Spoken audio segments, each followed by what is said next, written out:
प्रत्येकाने दोन्ही हात वर करायचे आहेत.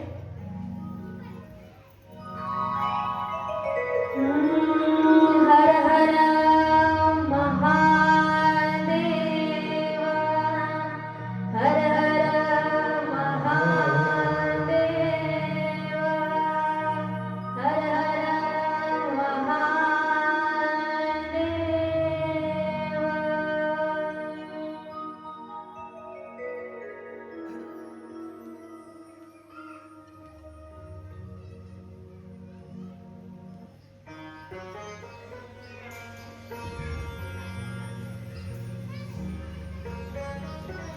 या पृथ्वीला, या समस्त सृष्टीला निर्माण करणाऱ्या व निर्माण झाल्यानंतर या सृष्टीचा विस्तार करणारे, सृष्टीचा विस्तार करत असणारे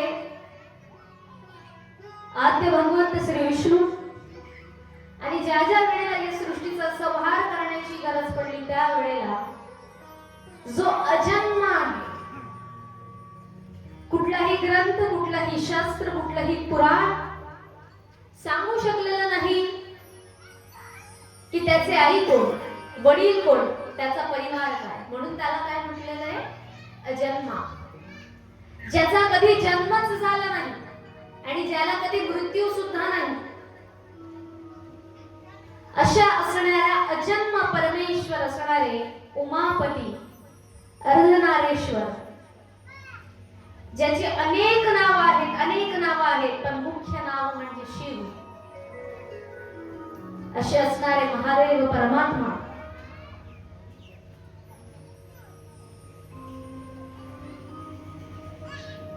ज्यांच्यामुळे माझ्या वाणीतून आनंददायी शब्द असे प्राप्त होत आहेत, ज्यांच्यामुळे मी या ग्रंथाच्या माध्यमातून माझ्या स्वतःचीही आणि तुम्हा सर्वांची देखील जी बुद्धी आहे त्या बुद्धीला एक नवीन मार्ग, एक नवीन दिशा प्राप्त करून देत आहेत, अशा असणाऱ्या श्री सरस्वती माता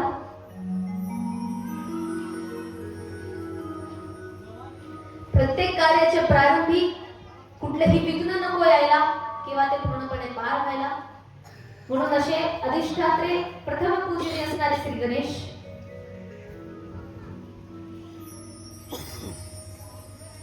व समस्त चराचरातील ईश देवगण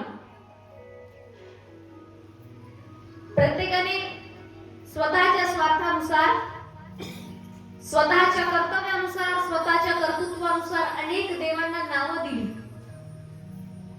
प्रत्येकाच्या भागामध्ये एक वेगवेगळा देव आहे, प्रत्येकाच्या धर्मामध्ये वेगवेगळा देव आहे, प्रत्येकाच्या जातीतल्या कुळामध्ये वेगवेगळा देव आहे, पण ते सर्व देव मिळून एकाच ठिकाणी येतात, एकाच परमेश्वराकडे येतात, आणि तो आहे अजन्मा शिव, अजन्मा महादेव.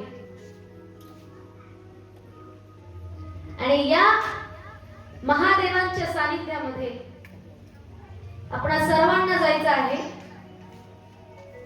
आणि आजपासूनच आपण श्री महादेवांच्या चरणी, त्यांच्या पुण्यमयी रसाळ आणि त्याचबरोबर पाप नष्ट करणारी, सर्व दुःखांचं हरण करणारी कथेचं म्हणजेच शिवपुराणाचं श्रवण करणार आहोत. सर्वात प्रथम आज आपण सर्वजण साधू संतांच्या पदस्पर्शाने पावन आणि पुनीत असलेली आपली ही कुठली नगरी? पत्राळ, छोट पत्राळ असं असलेलं लहान पत्राळ. या पत्राळ गावामध्ये आजपासून या कथेला प्रारंभ करत आहोत. खरं तर कथेचा वेळ हा 2 वाजेचा होता, पण आज प्रथम दिवस असल्या कारणाने वेळ होणं हे निश्चितच आहे. म्हणून त्याच्याच निमित्ताने आजचा आपल्या या कथेचा प्रथम दिवस पत्राळ या गावामध्ये समस्त आयोजक मंडळी ही संपूर्ण गाव मंडळीच आहे. प्रत्येकाने प्रत्येक दिवसाची सेवा याच्यामध्ये घेतलेली आहे. मुख्यतः श्रेय म्हणजे ज्या महिला आहेत, ज्या मजूर महिला आहेत, ज्यांनी माझं वंजारी कपाट येथे भाषण ऐकलं आणि मग तिथून ठरवलं की नाही आम्हाला हेच कथाकार हवे आहेत. आमचे दादा देखील इथे बसले आहेत, संतोष दादा. आणि त्याच्याच निमित्ताने सर्वांनी मिळून आपले सरपंच दादा, त्याचबरोबर आमचे बापू दादा, सर्वांनी मिळून सगळ्या मंडळींनी एक साथ मिळून आज ज्यांच्याकडे आमचा फराळ झाला असे असणारे आमचे बाबा मिळून सर्वांनी निश्चित केलं की कथेचं आयोजन करायचंय तर ताईंना बोलवावं. शिवपुराणाचं हे शेवटचं वर्ष आहे. अशा निमित्ताने आज आपण सर्वजण उपस्थित आहोत. आता इथून 7 दिवस आपण सर्वजण सोबत असणार आहे. तर तुमचं आणि आमचं नेमकं नातं काय? जातीचं, धर्माचं, मग नातं कशाचं आहे? व्यवहाराचं. मग तुमचं आमचं नातं नेमकं काय? रक्ताचं. समजलं देत नाही. पण तुमचं आमचं नेमकं नातं काय? एकमेव नातं. जो महादेव आहे, जो शिव आहे, त्याचे तुम्ही भक्त आहात, त्याची मी भक्त आहे. फक्त थोडा भक्तीमध्ये फरक आहे आणि त्या भक्तीच्या फरकला आपल्याला दूर करायचंय. आणि हे या 7 दिवसाच्या माध्यमातून आपण करणार आहोत. हेच आपलं एकमेव नातं आहे. आणि त्या शिवाच्या चरणी आपल्याला 7 दिवस त्याची कथा श्रवण करून स्वतःच्या मन मस्तिष्कामध्ये असणाऱ्या सर्व दुःखांपासून दूर जायचं आहे, सुखाच्या पलीकडे जायचं आहे. तो म्हणाल की आम्हाला फक्त सुखच हवं, सुखच हवं म्हणून आम्ही श्री शिवाय नमस्तुभ्य म्हणतो, ओम नमः शिवाय म्हणतो आणि आम्हाला सुखाची प्राप्ती होते. हा तुमचा गैरसमज आहे. संत आणि शिव आणि आपण आता श्रवण केलेलं निर्वाण षटकम आपल्याला हे सांगतच नाही की तुम्हाला सुखाची प्राप्ती होईल म्हणून तुम्ही शिवपुराण ऐका.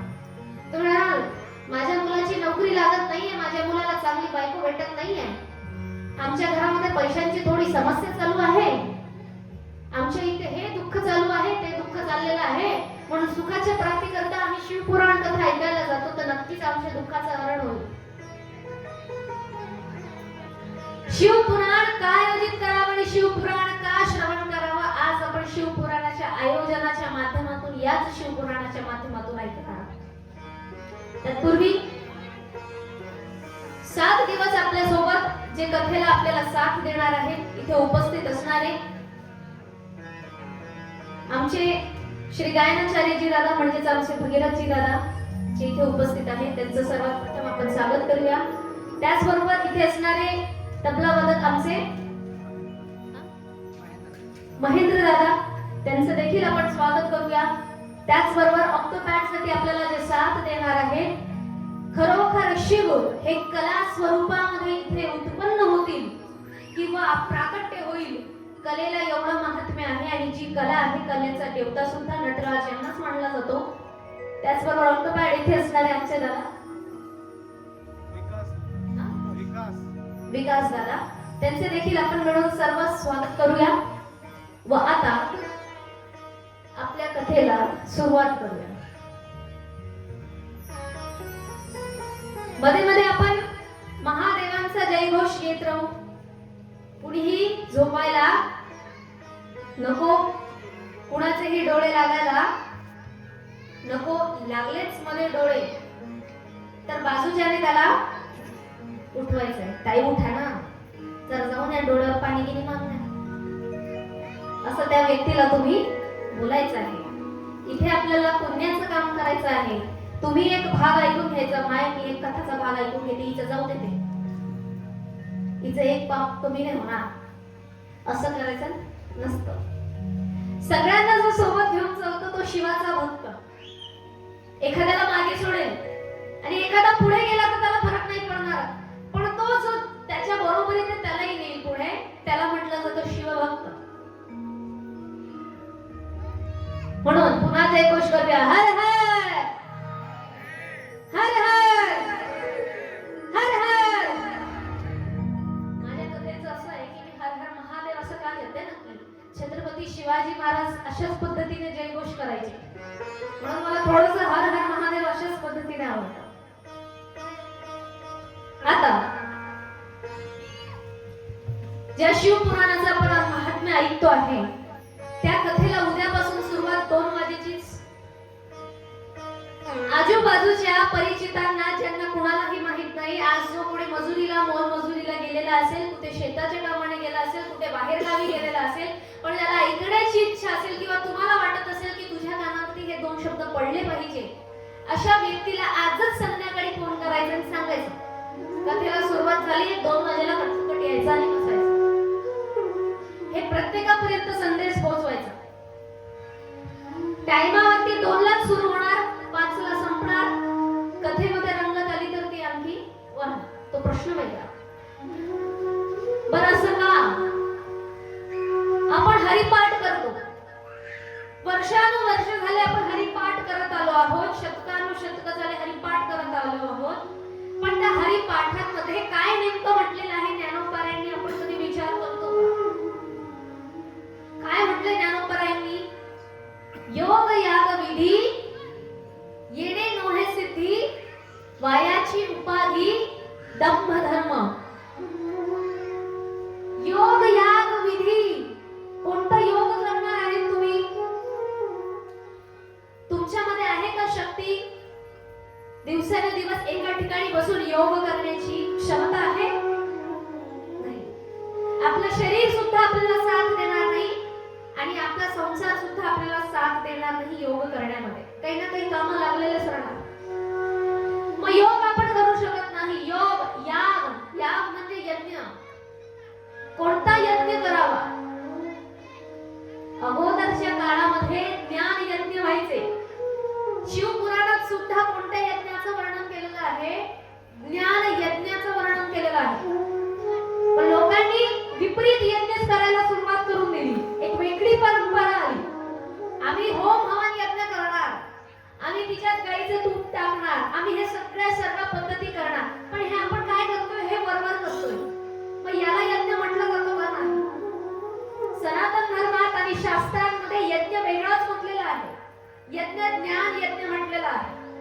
जिथे 4 ज्ञानी मंडळी एकसाथ उपस्थित होतात, जे तर्क करतात, ईश्वराची प्राप्ती, ब्रह्म म्हणजे काय आणि काय म्हणजे काय याच्यावरती चर्चा करतात, त्याला ज्ञान यज्ञ म्हटलं जातं. आणि तुमचे आमच्यासारखे सामान्य लोक आजूबाजूला बसून ते श्रवण करतात आणि ऐकतात. तो ज्ञान यज्ञ. ज्ञान यज्ञ करणं आताच्या काळात शक्य आहे का? नाही, शक्य नाही. खरं तर 95% ज्ञानी आपल्याला मिळणारच नाही. 5% जे असतील ते लोक सहजासहजी आपल्याला भेटणार नाही.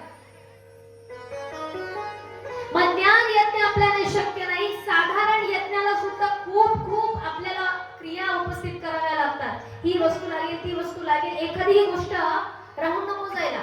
किंवा जो यज्ञ करणारा व्यक्ती आहे तो सुद्धा तितकाच पवित्र आणि चरित्रवान असणं गरजेचं आहे.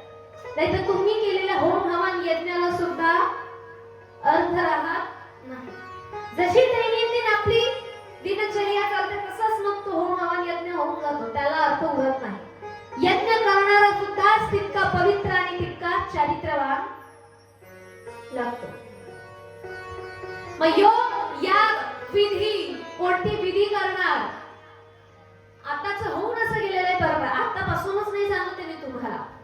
मनुष्याची बुद्धी कशी आहे की त्याला काही ना काही उपाय हवे असतात. बाबा आमचं असं चाललंय, आम्हाला काहीतरी उपाय सांगा ना बाबा.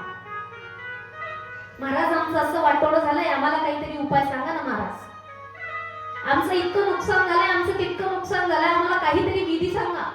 मग बाबा आणि महाराज यांना काही ना काही विधी शोधावी लागेल आणि तुम्हाला सांगावीच लागेल. मंगळवारच्या दिवशी असं करा, सोमवारच्या दिवशी असं करा, शनिवारच्या दिवशी असं करा, बुधवारच्या दिवशी तसं करा. मनुष्याची बुद्धीच अशी की त्याला उपाय पाहिजेच. तो म्हणेल आम्हाला शॉर्टकट पाहिजे. मनुष्याला शॉर्टकटच हवाय. मनुष्य कधी लॉंग कट घेणारच नाही. साधू संत तुम्हाला शॉर्टकट देणारच नाही. कोणत्या वारकरी संप्रदायाच्या संतांनी सांगितलंय का तुम्हाला शनिवारच्या दिवशी असा उपाय करा मग तुम्ही पुत्रप्राप्ती होईल?